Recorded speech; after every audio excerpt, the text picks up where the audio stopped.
Magandang araw. Ito ngayon yung bike natin na Trek Top Fuel.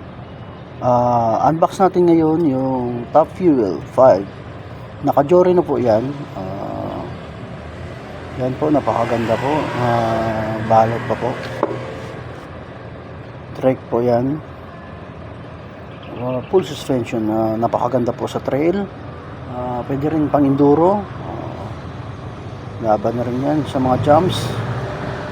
Yan po, fresh na fresh pa sa galing sa karton. Yan po, bubuksan natin ngayon. Yan po, napakaganda ng kulay pula, brand new.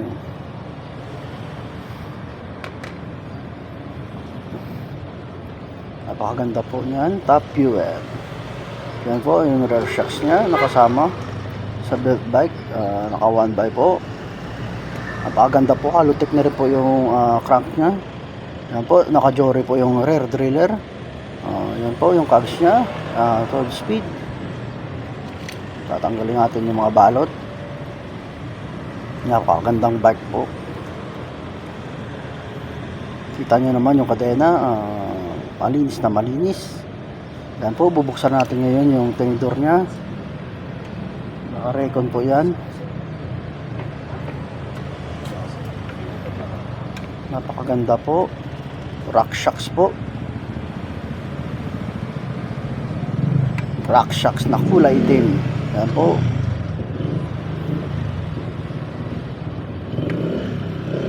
Tanggal yung mga balot lahat. Napakalinis. Makinis na pula. Yan po, isa sa pinakamagandang kulay na nakita ko na ginawa ng Trek. Yan po, pangbukas sa lagay natin yung sealant at tubeless natin ngayon. Pangbukas po yan sa pito. Yan, bubuksan natin ngayon para malagyan natin ng sealant yung tubeless na gulong. Yung kasama niya po na wheel set po, tubeless na po yan. Napakaganda po yan, magaan, gawa po ng bone trigger yan. Yan po, lalagay natin yung sealant. Yung sukat po, 120 ml lang po.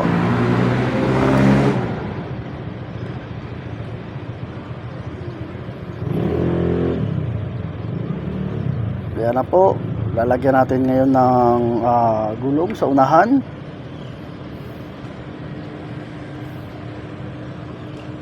Lagay muna natin yung manubela.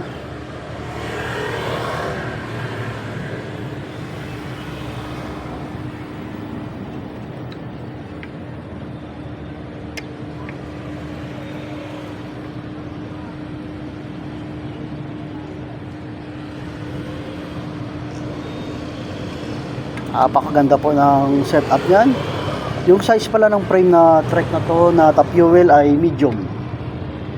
Yung small po niyan, yung top tube ng frame ay naka-bend po. Ito napakaganda po, nakadiretso, slope style din po. 29er po yan yung sukat ng wheelset nya. Yan na.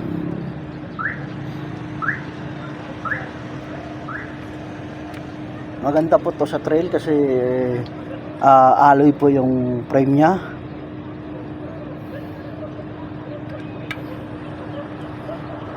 Matibay. Mas mura po pag binili nyo belt bike po yung Trek. Ito'y 2022 model. Kaya mas mura siya kaysa bagong modelo.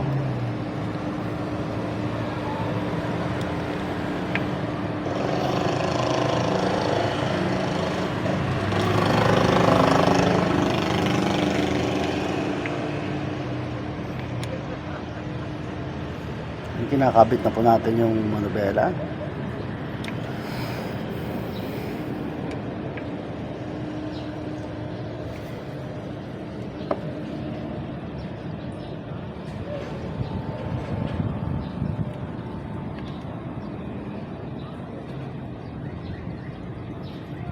Maganda po yung mga ano niya, pyesa.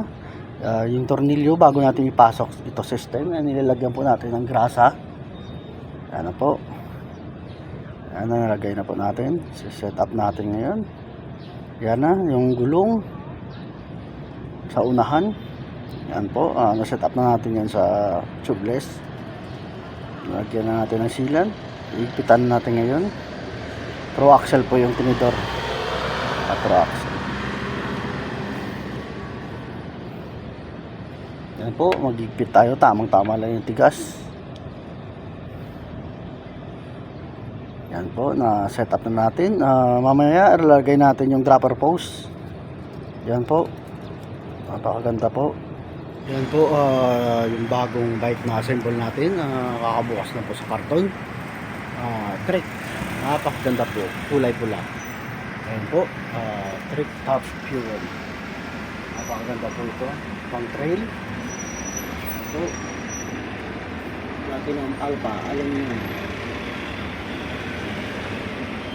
Taiwan. Naka-exfusion po yung rear shocks niya. Yung sinidor naman naka-rock shocks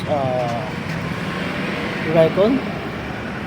Yung naka Shimano na series yung brake set. Hydraulic. Napakaganda po yan. Ano po? Napakagandang design na alloy po yung frame. Wala po ng linkage. Ano po? Ay, yung plato niya, 1x na rin po. Halotech PRA X15. Naka-Jory po ang rear driller. 12 speed po yan. Napakaganda po.